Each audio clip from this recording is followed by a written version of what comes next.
Hi, welcome back to the Origin Studio podcast. We have Alexi Archer here. Thank you for being here. Thanks for having me. So we met at a podcasting event. We just ran into each other and then went down a very long conversation about death. We did. It was heavy. That happens to me pretty often.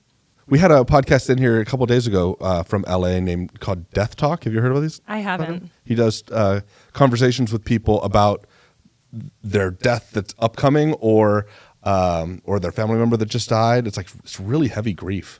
I'd love to check it out. It's kind of my thing. It's one of your things. You're also an actress. My first question should be, what is it like being carried by Arnold Schwarzenegger? Amazing. I'm so jealous. Strongest man of all time. What was it like? What's it like on these sets and all these productions that you're in? I mean, that one was really extra fun. The thing about him carrying me, though, is I was actually wired to the ceiling, so there wasn't as much carrying as I was hoping for, but it was great. I mean, there was real fire behind us. It was very hot on set, and no, he was very kind and wonderful to work with. Is there ever a disconnect from like the real life and then you're on set and you've got to be a different human being? I'm pretty much the same most of the time, I'd like to think. You're saying you're typecast. No, you can't typecast me. I do too much sketch comedy for that. Okay. You could put any kind of wig on me and I'll just become a completely different person. So I guess what I just said was not true. What is your favorite kind of comedy, drama? What do you have a specialty? I mean, I guess of anything, probably sitcom acting, which I'm proud of. People look down on sitcom actors, but it's actually the most difficult acting you can do. Why? Because it's a play and it's live and you have a live studio audience and you have to be word and punctuation perfect. And then they test different jokes when you're actually on set. So what you actually hear, you might have only said one time before.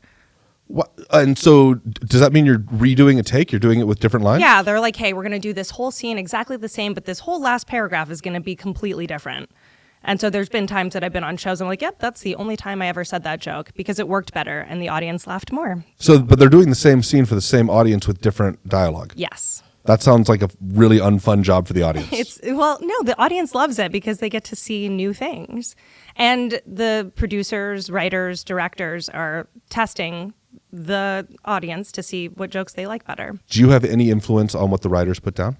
No. I mean, if anything, I have agency on what my character wears and how they present. That would probably be the most. But the writers, they're gods. You feel like a puppet? But the question is, do I like being a puppet? So that was a yes. Yes. Happy puppet. Fair enough. How'd you get into this? I started acting from a really young age.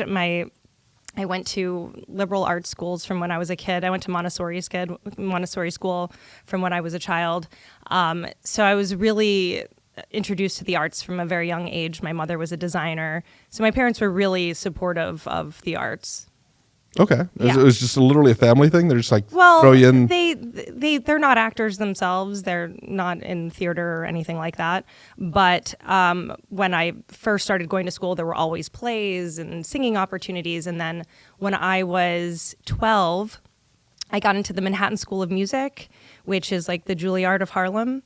And so I started doing voice there. And so I trained as an opera singer from when I was 12. Can you dance? Are you a triple threat? No, comedy's my triple. Okay. I can't dance at all. Okay. I actually do have to dance in this one show that I'm doing, but they put all the really good dancers behind me. So I just do a couple moves like in sync with them and then I look awesome. It's great. Yeah. Cool. It's a hack. So you also started, we kind of started off with the macabre, but we're going to go back into that. And it's called A Morning Glory, spelled like mourning as in you're like mourning the loss of someone, right? Yes. Can you tell me how that got created and why it got created? So I started Morning Glory in 2020. I had been joining other groups. My father died by suicide 7 years ago. And about 2.5 years in, I was like, this is really destroying my life. I was not grieving well. And so I contacted the Suicide Prevention Center, and they connected me with the bereavement sector. And I didn't even know that I was bereaved, but they were so helpful, I couldn't bereave it. Oh boy. Yeah. Oh my God. What Sorry. kind of I have to. I don't know how I feel about that joke. That was rough. No, dad jokes, I got to keep them. I know, but a dad joke about bereavement. Oh God. Be very proud. He would be very proud. Okay. Yes. So no, he loved comedy. He was really funny. He was the light of my life. And so losing him obviously was very, very difficult. And it still can be from time to time. It was actually his birthday yesterday. Yes. I'm not sure the right thing to say there. That's okay. Is that You a say happy birthday? Happy birthday, Dad, is what you say. Okay. Okay. Okay. Good job. Does that bring up hard feelings for you? Yeah, definitely. Interestingly enough, I met another woman who who is the same age that my dad would have been. And she's just got married and she's super in love. She's a newlywed. And she's like, yeah, I'm going and doing all of the adventures that I would have wanted to. I'm retired now. And it was really like, wow, like he could have still been living such an incredible life. So that was definitely challenging. So how does this organization get formed following this? Right. So I go to the Suicide Prevention Center. I'm in the bereavement sector. I couldn't bereave it. I'm sorry. I have to. I have editing power. Yeah, good. Thank God. Somebody has to. Don't give it to me. So I joined this group, and it's a group that meets every Saturday. And I get to be like so in this group. But I go to my first group and I just cry my eyes out. These groups are all 90 minutes long. But I end up becoming friends with other survivors and realizing like, oh my God, this is like an incredible community. And what I realized was that these people were so vulnerable with these stories of literally the worst moments that happen in their lives. Like some people find their people, some people, you can imagine, they're really horrific stories of what these people have been through. And I realized that they were my superheroes and that I wanted to be with them. And so I started sort of collecting survivors. We're called suicide loss survivors is what we're called. And I started collecting all of these survivors and becoming friends with them.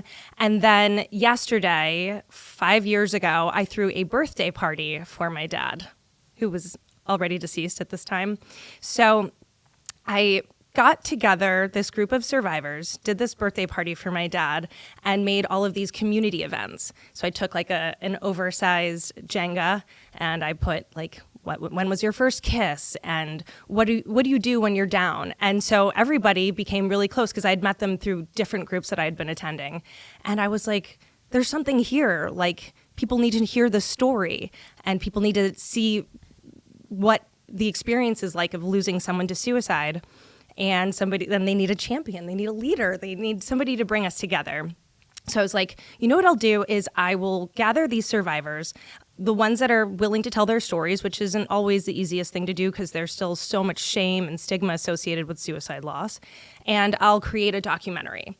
And the documentary will be about the benefits of group therapy. So I teamed up with a mental health professional, Andrew Landy, who is amazing, and we started shooting these groups that are made for TV, right? Then COVID lockdown happens. And I'm like, okay, I have this like made for TV group, but these are real people and they're now a community. And so we transitioned over to Zoom, and we've been going on Zoom ever since. And so it's coming up on 5 years. How often? Every week. Every single week? Yes, without fail. And how often does a new person join this group? Well, the group has been... I love how people apologize to microphones. Yeah, sorry. At least it's listening. It's not the first time I've apologized to a microphone. Sorry, what was the question? How often are people joining this group? So the group has been a closed group. We just started opening it up to new people to come in because they've now formed, they've been close for all of this time. So I am now opening new groups for new people to come in. And so I've now co-facilitated hundreds of group meetings. I've hosted thousands of conversations with survivors. And so there's a delineation between peer-to-peer, me being the peer, or it being a mental health group. So some of them are with therapists and some of them are just with me. So I'm not sure how to compose this question, but as an actress, you have to spontaneously create an emotional response within yourself at given times, I would assume. And then as somebody who's grieving loss, you're dealing with emotions in real time, yet you have a level of emotional control do those ever interweave, or are those completely separate situations? No, I think they're intertwining like all the time.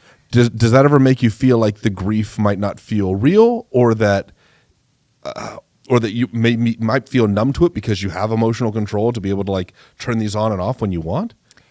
I don't think I'm ever numb to my emotions. I think I can just be better at performing through them, if that makes sense. Like, there's definitely been times that I've been interviewed and like I'm crying, but like you wouldn't actually know. Are you saying right now? I'm crying right now. Okay, so we're definitely. Are you serious? No, I'm not crying. Jeez, I am not crying right now. I can assure you. No, but that's like terrifying. What if I got you in distress? There's been times when I've been interviewed and it's like I can feel that I'm shaking, and that like, you know, that feeling in your solar plexus or in your throat where it's like, you know, the tears could be right there and you can't hear it. And I'm like, wow, I might be a good actress at this point. So my dad is currently in hospice care. Sorry to hear that. It's okay. It's life. Actually, I did know that. Oh, did I tell you this? Yes, wasn't that happening when we met in September? Oh, yeah. Mm-hmm. Yeah. So he sat in that chair. I got him all hyped up on caffeine, and I put 3D cameras on him, and I asked him to tell me all the stories of his life so that I can relive those forever. And I'm super grateful that I've had that opportunity. So I think we've actually talked about this, where like I've had a long time to deal with grieving, and you had almost no time. Yeah. Like it was inflicted upon you. Yeah. Would you have preferred some like a longer duration, although that suffering is spread out, or would you have preferred it to be quick? First of all, I remember you telling me that you interviewed your dad, and I'm so happy for you that you have that. And there was a little piece of me that was jealous because I don't have as much footage and recordings of my father as I would like. And I have lots of questions that I would have asked him before he died, even without knowing that he was suicidal. And then the second question, what your actual question was... Oh, would I? Okay. So we both suffer in this scenario. Yes. But I'm suffering over a long duration, but I get a really long goodbye. So right. Another way you could think of it is like if he had cancer, right? Like you get this long span of like saying goodbye while another person gets hit by a bus. Mm-hmm. And it's like, but you have all that surprise. It's like, whoa. So it hits hard. Like, is there a better or worse there? I love this question, and I've thought about it a lot. My mother now has severe memory loss. Some might call it dementia. And so I am watching her sort of fade into the darkness on very slowly. And there are things that I'm grateful for in both of those situations. And I say grateful because I am always trying to find the light in the darkness. With my dad, you know, it was his choice to keep his sadness a secret. And I'm sure he has a myriad of reasons for that. I think dealing. Sorry, it's such a dark and sad conversation. And then for a phone to go off, I'm like, I just have to release some tension. Woo! Yes. I don't know if I could say that there was a preference, because at this point I have accepted that my father chose to leave the way that he did. And of course I would have loved to have had more time with him. I would have loved to have sat here and did an interview with him.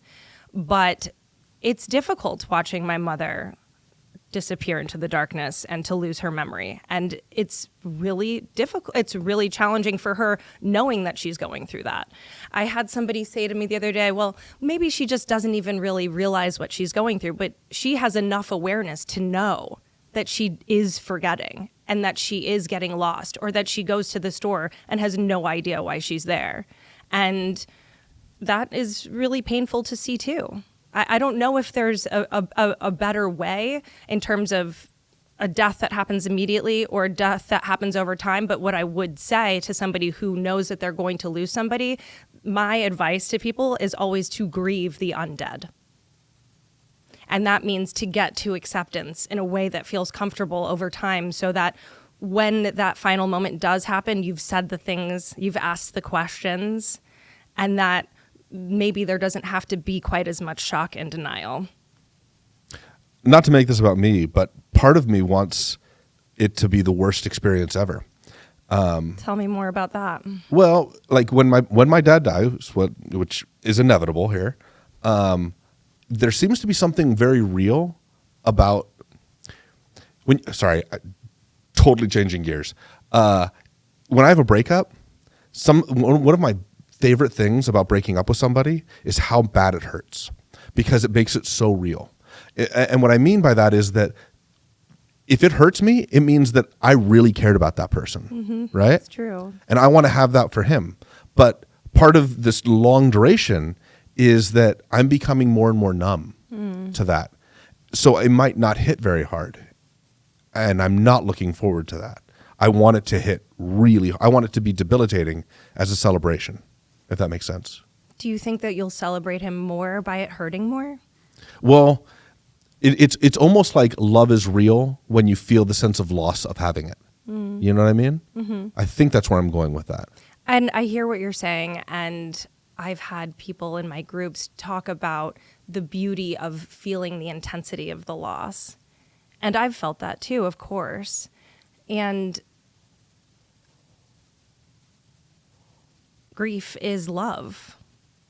You grieve things that you love, and you're absolutely right about that.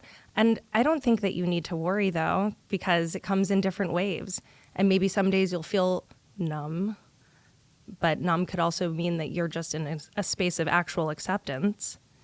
And then there'll be days where you might not feel so numb, but you'll always love your dad. And it will come in so many different colors and flavors that I think the word numb has a really negative connotation, but maybe you're just in a space of acceptance. Yeah, it just seems like it becomes easier to, every day it becomes a little bit easier to deal with his pain and what he's going through. Is he in physical pain? I got some good meds. Like he can get pretty much anything he wants. Right now, we just flew in a bunch of his girlfriends. So I found like all the ex-girlfriends that he's had throughout his life, and I flew them all to Vegas at one point, like all at the same time. This is following all of his old war buddies just were in Vegas. So he's getting like, he gets hit by a lot of like really amazing experiences. I wish that he was having them when he's like not bound to a wheelchair or whatever. You're an amazing son. I'm the best. You are. Whatever. Did you do something else with a car with him? Yeah. I got a car sitting out his window. I surround.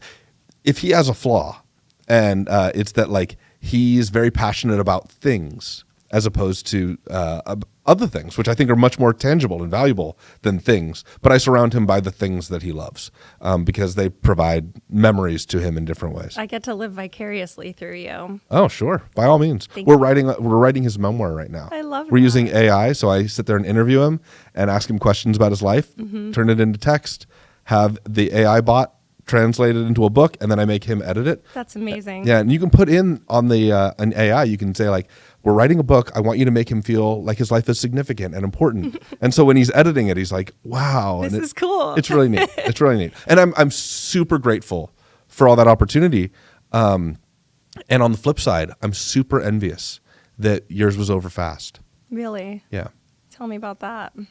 Who are we interviewing? Okay, come on. Sorry. You're in my group now. Welcome to Morning Glory. Right. No, I mean, it's just you consolidate the pain into a moment, I would think. But tell me how you've dealt with it. Well, I had already been doing quite a bit of self-work. Like my whole probably adult life, I've been very like, oh, how do I grow? How do I become the best version of myself? What do I need to do to get there? And part of that was inspired by being an actress, because I know that if you have great self-awareness, then you can be the best actress you can be. And we're back to media, which is what this podcast is about. Very good. We got there. Yeah, when I first moved to LA, I had an acting coach who said, don't ever allow yourself to become jaded, because the second you become jaded, casting directors will sniff it on you and you'll never work. And I was like, okay, so how do I become not jaded? And they're like, it's all about self-awareness. So when my dad died, even like that day, I was like, okay, Alexi, the first thing you need to do is get to acceptance. And it's been a journey. And I am in a place of acceptance, like I said now, but that was a huge inspiration for me, right? And then because my dad died by suicide, you know, he was really irreverent in his life. Like, he didn't give... Are we allowed to curse? She did it. Okay. He didn't give a shit about the rules.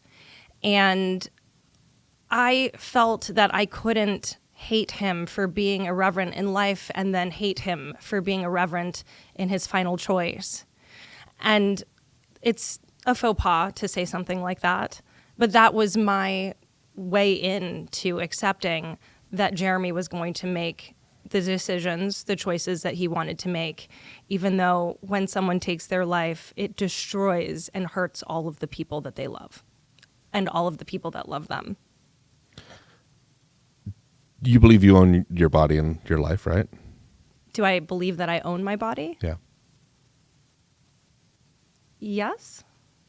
You feel like I'm setting you up for something right Yeah, now? I'm like, you're answering like, do you own it now? Is this what's happening? I need you to sign this piece Yeah, of paper. seriously. I was like, okay. No, the reason I ask is because I think there is an argument to say that that a person owns their body and their life, and therefore they have the right to end it if they wanted to.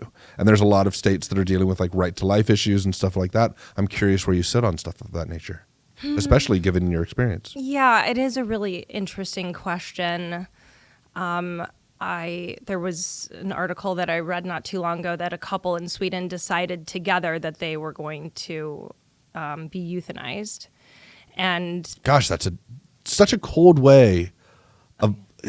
I don't know why that word makes that not feel real. if it's because it's usually used for pets. Dogs? Yeah. Okay, continue. Sorry. And I mean, she was going through dementia. He was terminally ill and in a lot of physical pain, and they decided to do this together. I mean, I guess ultimately I believe that everybody has autonomy and the right to do what they want to do, but there are consequences. I wonder how their children felt about this decision.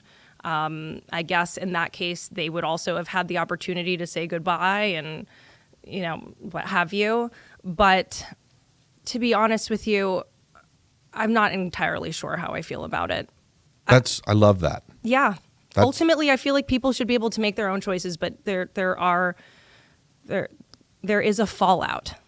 You know, there are consequences. I'm a big AI nerd.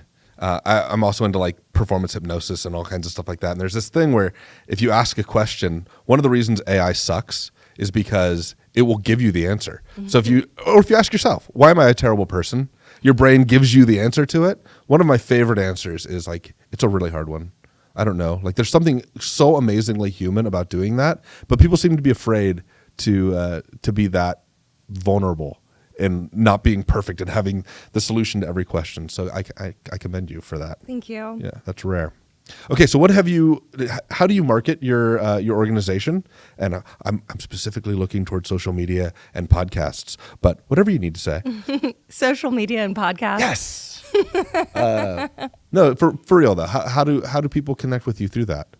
How do they connect with me through social media? Or how are you marketing your organization, or they've just found you? Well, I took a nod from my dad, and all of the marketing material for Morning Glory is pretty irreverent.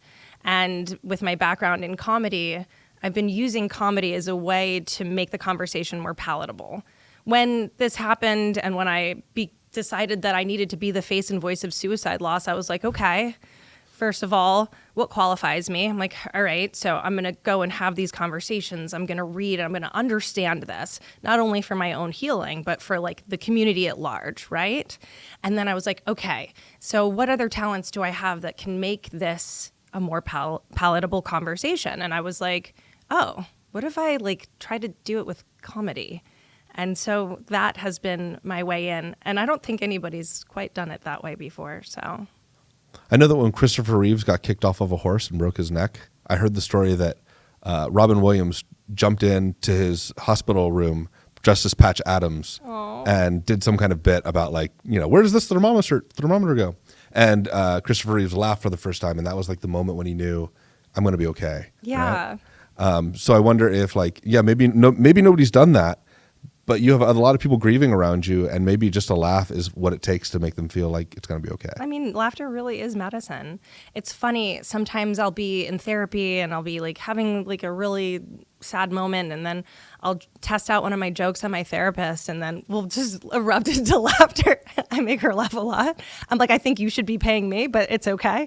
And it does release the tension, and it puts us back in our bodies. And then we're like, all right, I'm here. I'm a person. Like, things are funny, and we're going to figure this out. Are you pro-therapy? I mean, I feel like I'm pro-therapy, but then I also feel like there's a risk that in showing up to somebody and saying, hey, something might not be right with me, almost creates the something might not be right. There's definitely something not right with me. So, yes. Go on.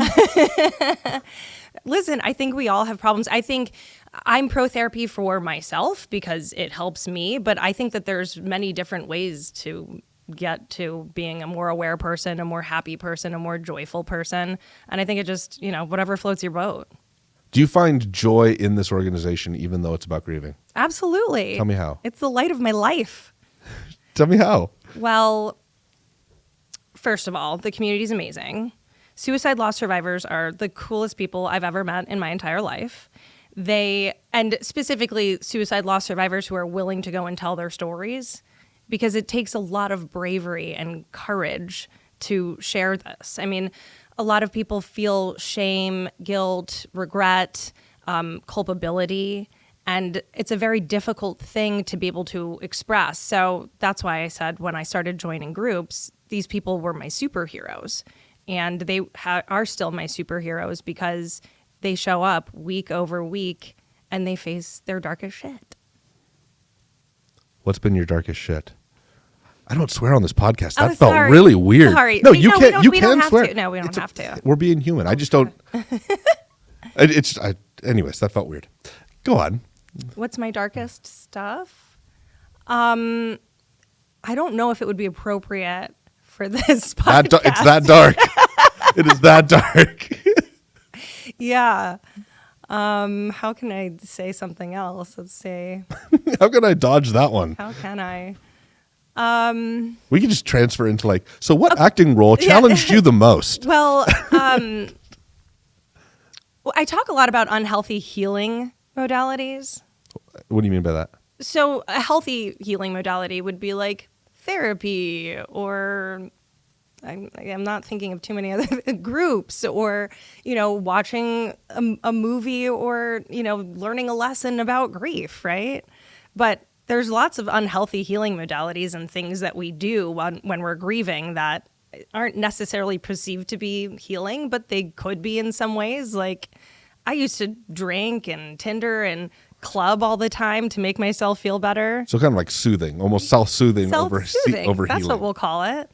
And, even though I have found ways to not fall into those things, like, okay, it's going to be my dad's birthday this weekend. Let me surround myself with a bunch of healthy friends who are not going to be like, let's go party, But I had to go through that in order to realize that I was going on Tinder looking for paternal figures. Wow, that's fascinating. Yeah. I was going on Tinder looking for cuddles, but I got more than I bargained for, Yeah. Ooh, that's heavy and vulnerable. Thank you. I like being vulnerable. It takes so much strength. I appreciate it. I don't know. I feel like I'm at risk of pushing the boundaries too far. But it almost feels like the boundary is pushed too far just by bringing up the subject of suicide and death. And that's exactly the reason why I talk about it as much as I do, because the only way we're going to end the stigma associated with suicide loss is by ending the silence. It's the number one way. Every time I have a conversation about it, I mean, you and I ended up having a really deep conversation. We were at a party and I was drinking, right? And we had a great time, but we also got to know each other in that 20-minute conversation that we had. Which we will not be repeating here today. It was great. Sorry you missed it, everybody. But it was heavy. Yeah. I mean, did you walk away from that conversation feeling any type of a way? I thought you were really strong, ridiculously strong.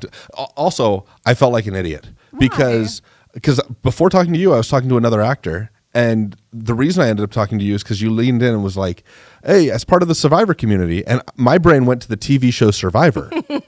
So I thought you guys were both involved in the TV show Survivor. And I thought that for 20 minutes. And so every time you brought up Survivor, I was like, I really don't understand why this game show is so important. We're talking about suicide. This is heavy. So I walked away feeling pretty dumb. No, I'm sorry. No. It wasn't your fault. It was one of those fun things in life where it's like, oh, things have two meanings. No, but I thought it was also like very brave, very human. I don't know if here's a guy thing that I don't know if women experience, but guys definitely experience this, where we're like, I don't know where the line of comfort lies within a conversation. And so like you can build great rapport if you push past the social boundaries of a conversation. And then if they're fine with it, then you're like, great, we now are closer friends than we were before. But if you mess up, you're such a creep as a guy, right? Yeah, I hear what you're saying. I don't play by those rules. Like I am an open book and I believe in freedom of speech and I want to connect with other people. And I don't know. I have, my friend doesn't like me saying this, but I have a very high aptitude for, what was the word? What do I say? Oh yeah. It's a bad word. You can say it. We're allowed to be human. This is not run by CBS or NBC. Like we can just say whatever you want to say. I can handle a lot of bullshit. Sure. You know what I mean? And I can also see the truth and the love in other people. So that gives me the opportunity to have real conversations and for maybe someone to say something inappropriate. But I would rather have somebody say something inappropriate and have a real connection than to have all of these boundaries and, walls up to where we don't get to have a real talk. Yeah, and I think that in you saying like, oh, this is how I'm involved here and this is what I'm about and I have this organization, my dad killed himself, and I'm like, whoa, do I need to pull away from this conversation as it's too much for a social environment? Or like, am I having a real human engagement here? I definitely fell for the latter. I was definitely like, this is a real person. We can go down this road, which was also refreshing because coming from Hollywood, I just don't think anybody's real. Yeah. It seems like they all have a thing to play. But I also have to give you kudos for being brave enough to go with me on that journey. Because you were participating just as much as I was. You were telling me about your dad. You were telling me a lot of personal things. It was great. Yeah, I take full credit for all the greatness, yes. So is it weird having to be this thing that is written for you? When you're so much more than that thing. I guess, does that compel you to be a writer? Does acting compel me to be a writer? Well, it's just, as we started this off with like this whole thing about being a puppet, right? And now we're kind of at this point talking about how you're so much more than surface level. Right. So let's go back to the puppet analogy, right? Okay. So the puppet, right, has words, but that's all the puppet has. I get to give it its voice, what it's wearing, how it does its hair. I mean, doesn't costume and makeup do that? Yes, but I think on most every production I've ever done, I've had influence. And so that is, I get to create the person, the heart of that person. They just also have to say these words with this punctuation. And that's my challenge. But that's what makes me good at acting, is that I can say exactly those words, but I can give it heart and soul. And that's my job. And I love that job. And I actually really enjoy having the confines of the writing. Oh, that's interesting. So having a big personal spectrum of experiences for you to pull from lets you choose which confined element might be. So once a month, I respond to all my text in haiku. Really? I don't tell anybody about it. Did I get one? I don't know. Wow. I don't know. It depends on what day you text me. I'm very offended. But the purpose of it is that I have to think about what I'm writing in a very specific way. Nobody ever notices, ever. But I think maybe that's kind of like a similar thing where you've got like this extent of ingredients and you're like, you know what? This one needs more spice. Let's make this one bitter. I think that's really, really cool. I love that you write haikus. I'm expecting one. What day of the week? I'm not telling you. Oh. The fun part about it is that nobody knows. But I'm on to you. Yeah. Like I think Twitter did really well because initially, because it was 144 characters. Yeah. So you had to like figure out How do I condense this complex idea into something that's readable by everybody else? So there's something in taking the bold and saying, you know what, I can't express the entirety of my humanity within it, but I'm going to express this one piece really clearly through that. I love that. That's Can I cool. ask you, do you write other poetry? I write every day. I journal and I write, but like that's not really not related. I've written 3 books on podcasting this year or last year. Amazing. They're on Amazon now. Go buy my books on podcasting. Okay. Now I'm picking up my page of questions, which we haven't even had to use once. How has working with Morning Glory changed your process within grieving? I have learned so much from other suicide loss survivors on the grieving process. I have accepted that my unhealthy healing modalities are okay. We end all of our groups with gratitudes, and usually most of the gratitudes are about how grateful people are for the community and the group. I've had some members that were suicidal. There's a 50% chance higher of being suicidal yourself if you've lost someone close to you to suicide. Wow. And I've had multiple members decide that they are no longer suicidal because of this community. And is that because they're afraid of something? Now they have something to lose? yes, now they have something to live for. And so in a way, this group may have brought you some purpose. Absolutely. Do you think that we're heading toward a purpose crisis in society? Of people not having their purpose? Yeah. More and more things are automated. If you go back 100 years, like everybody was a farmer because it was like, how do you get food? Right. Right. Nowadays, most people die from overeating. We don't have like a resource scarcity anymore.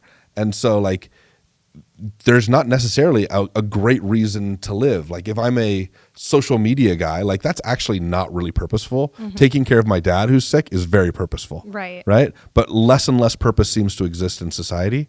I'm wondering if we're heading toward a big crisis. I think that's an interesting question. What I'm seeing is I feel like people are I don't know if maybe it's just in my algorithm, but I'm constantly seeing people making posts that are inspirational, talking about finding your purpose. And I think intrinsically in our society, everybody knows that if they don't have a real purpose, they're not living their full, authentic selves. No? I don't know. I think there's been times. In my life where I've lacked purpose completely, and I think maybe we're seeing a rise in SSRIs and stuff like that, antidepressant drugs, specifically because people are not necessarily they don't necessarily have purpose. I could be wrong about that, but I think more and more things are going to be automated as we go on. We're seeing it with AI taking over, and I wonder if that's where we're heading. I don't know. I could be living in some version of a cocoon where everybody I'm around has great purpose, or at least has an inspiration to get a purpose. But maybe that's just the people that I keep around. Is it better if you found a cocoon that provides purpose? This is a very strange analogy, and would you rather stay in that to make yourself happy and content, or would you rather be exposed to the environment, knowing that it might take away that insulation? Does exposing it mean that other people get to have it too? Oh, that's nice. You went so optimistic. Maybe it's diluted. I don't know. Okay, if we open the cocoon, other people get to jump in the cocoon too. Then open it up. I guess the real answer is expand the cocoon so it can have greater seating capacity. Exactly. Everybody jump in the cocoon. It's warm in here. So you're really open about your experiences. What about your experience throughout your journey surprises most people? What about my experience surprises them? Yeah, it doesn't seem like you hold a lot of secrets. I don't. I'm a pretty open book. Yeah. What I will say is I think people see me, and especially if you're out and about in like Hollywood and stuff like that, and I think they probably assume I'm just, another, just actress. And when I start talking about suicide loss survivorship, I do tend to see people like, oh my God, like who's this girl? Like she's deep.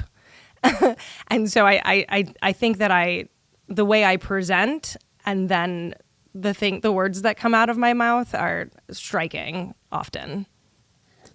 So I've only interviewed 2 actresses. They're both in this room right now. And both of them have a fascinating side hustle. I like that Morning Glory is my side hustle. That's hot. Well, it's either your side hustle or it's your primary hustle.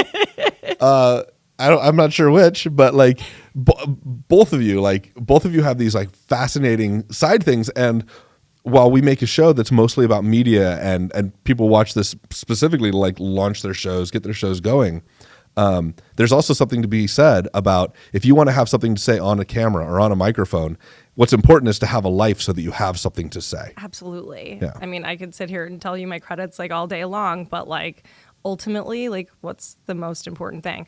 For me, it's about the connection between entertainment and purpose. Purpose-driven entertainment, because I think that art should inspire, art should cure, art should open your mind to other experiences that you wouldn't know about.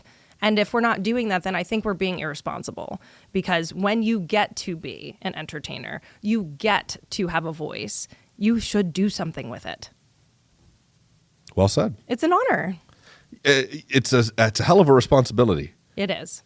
Yeah. It's one that could easily go wrong. Before we were talking about like Joe Rogan, and quite literally we're just talking about the responsibility level of like, okay, you got 30 million people watching you every day. Mm-hmm. Be careful, man. Yeah. Yeah. So there's something very valid there. What's the dream role as an actress?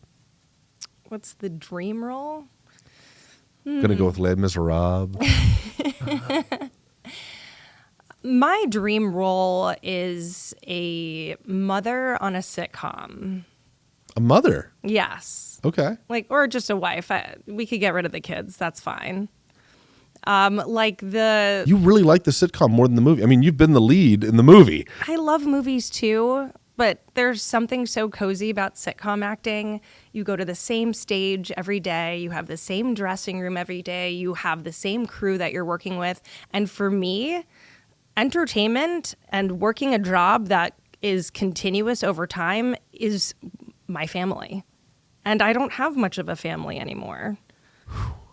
Oh, don't breathe like that. Sorry. It's just a big sentence given the preceding conversation. Yeah, they're my family. And you get to come to work every day, and everybody gets to bring their own artistic, vision to a project. Wardrobe, makeup, the writers, and everybody gets to make this big, yummy soup. And then if we also get to make people laugh along the way too, like that's gold. Why is the laughter thing so important? Like, nobody's talking about, do I get to make somebody cry? I've only interviewed 2 actresses in my time, but both of them seem to really like comedy over romance or terror movies or whatever. What's going on? Why is that emotion more important? I mean, I can only speak from my experience, which is I grew up with a dad who was hysterical. Okay. And so laughter was really important. In fact, I wouldn't have survived childhood had I not been witty.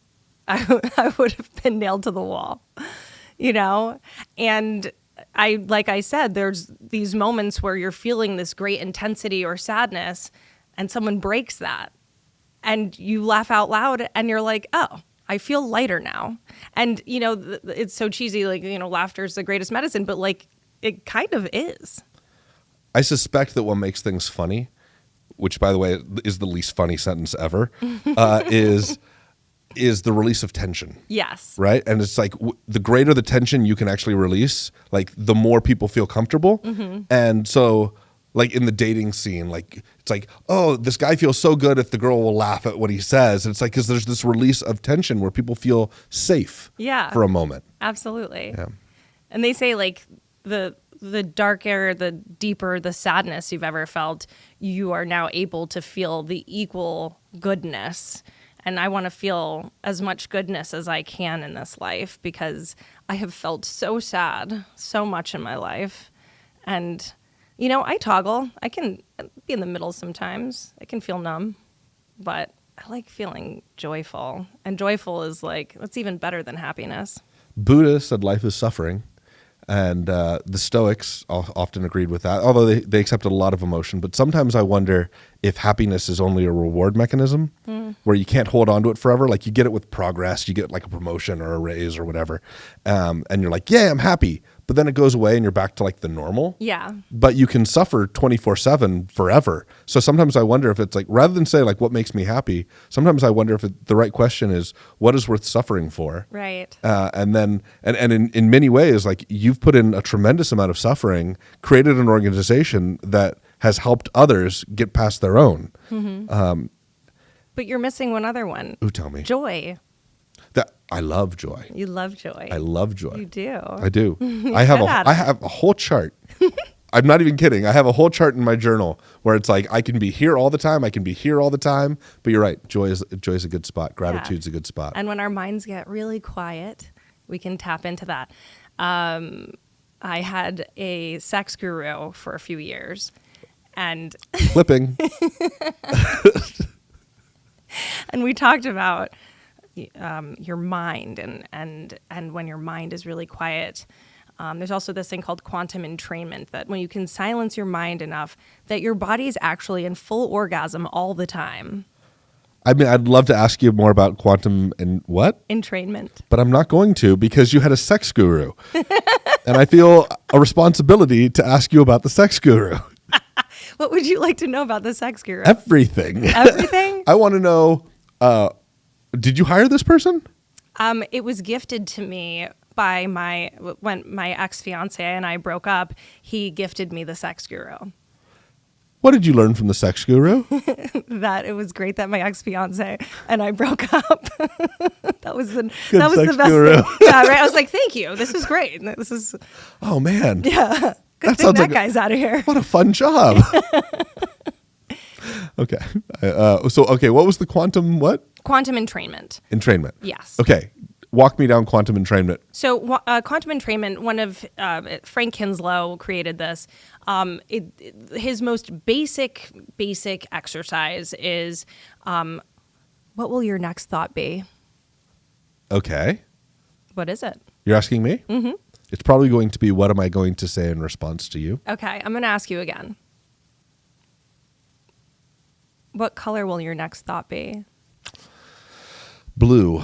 Right. So I'm going to ask you again, and now be more curious about the space between the question and the answer. Ooh, I like where we're going. What flavor will your next thought be? Okay, so are we getting to consciousness? Is that Yes.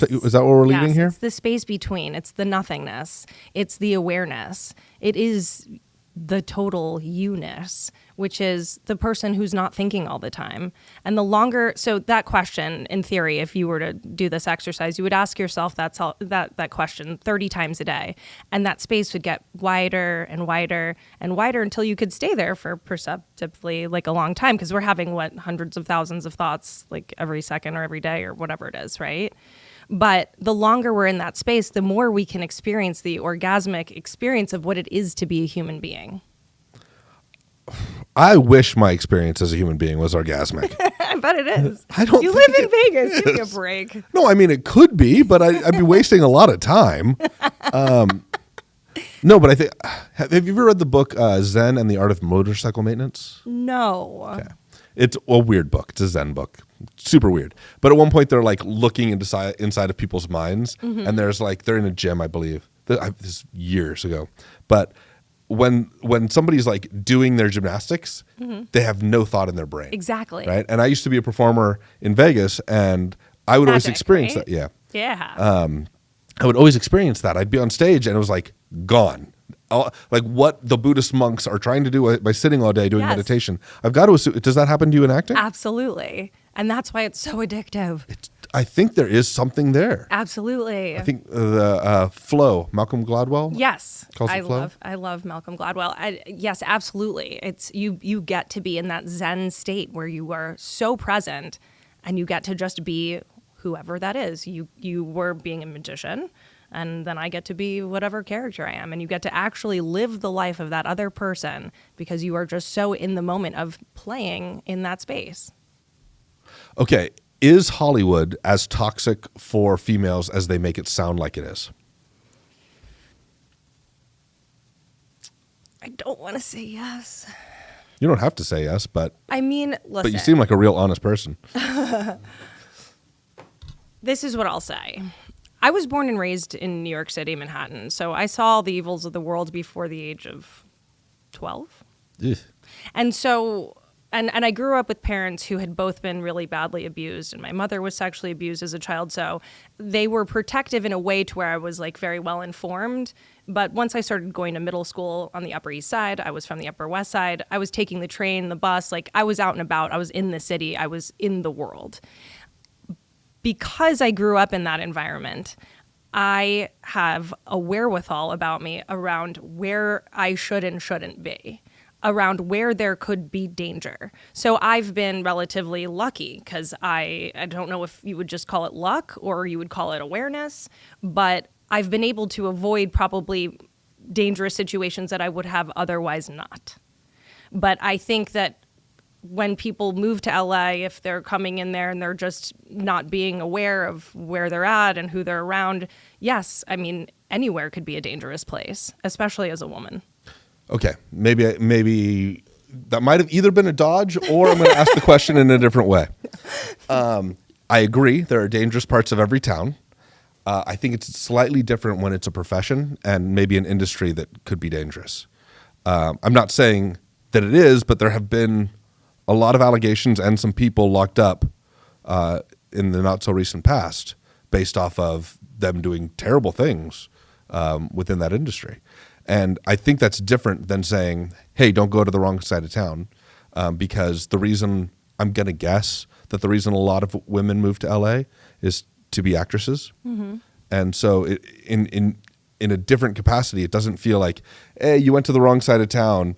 It feels more like there's bait on the end of this hook.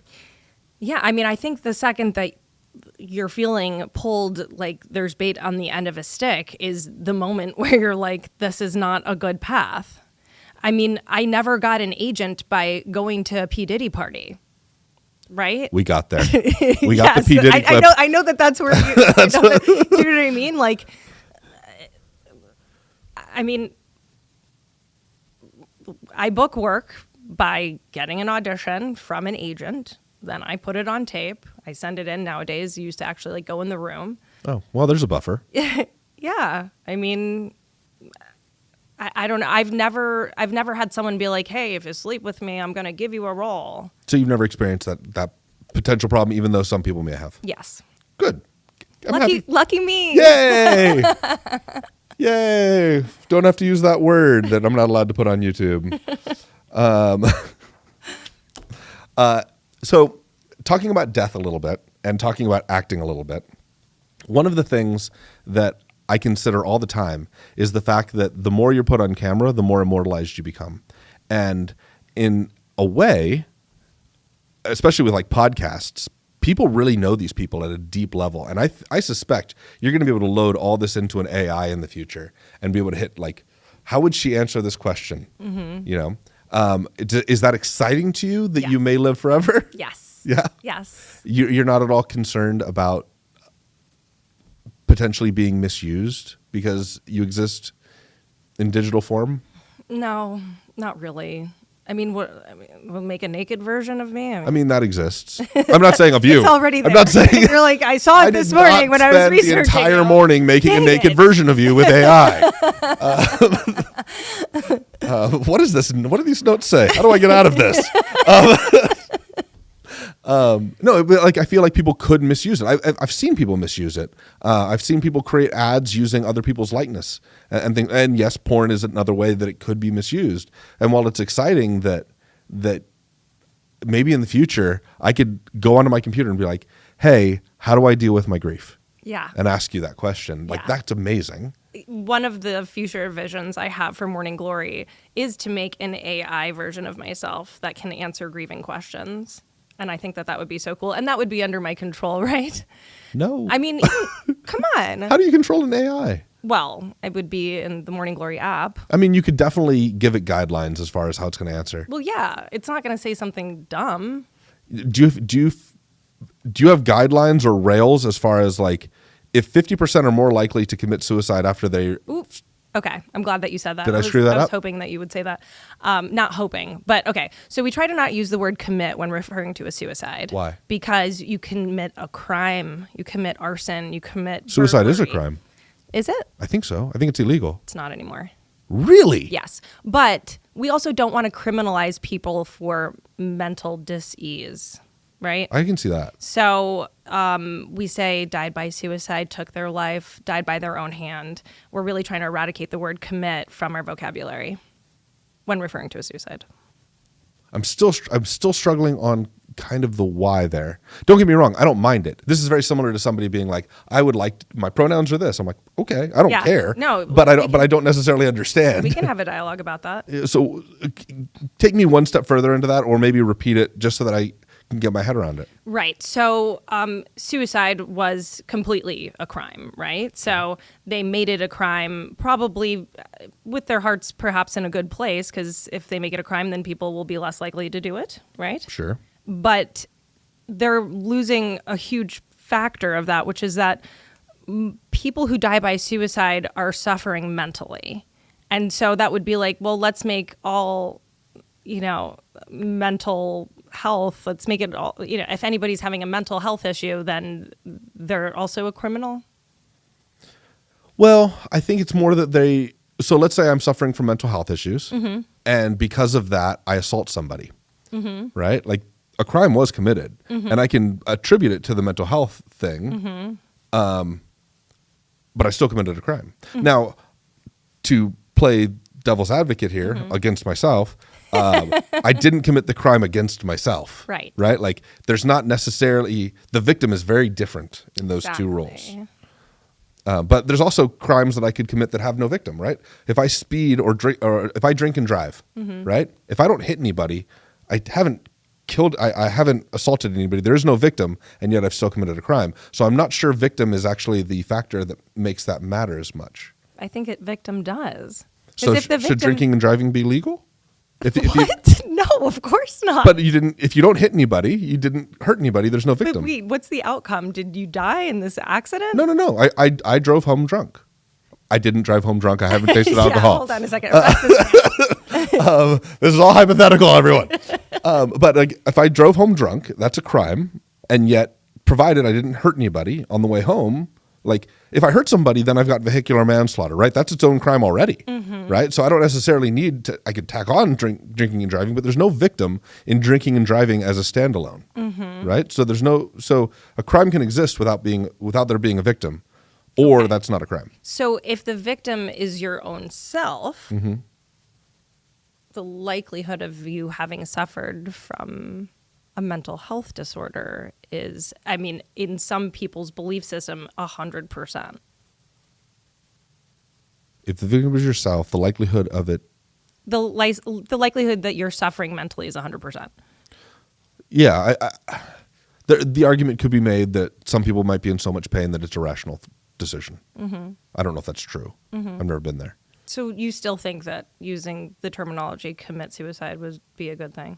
No, I'm very indifferent about the terminology. I'm always just curious when other people say that's a semantic that should be changed. Yeah. Like I'm always just curious, like the why is really important to me and maybe not important at all, but. No, but I hear what you're saying. And I do think that we need to be careful about like censorship, right? Yeah. I want to respect that. I appreciate you telling me. No, I know you do. And that's the reason why I'm taking it easy on you. Oh, God.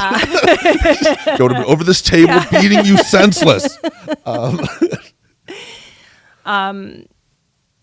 But to reframe it from, oh, this is a crime, that's why you shouldn't do it too. You're suffering, how can we help you? I think is more of certainly more compassionate. Yeah. That's way more compassionate. Yeah. How did we get there? There was a question that got us there. Yeah, sorry, you were asking me something and then you said the C word. And I said the C word.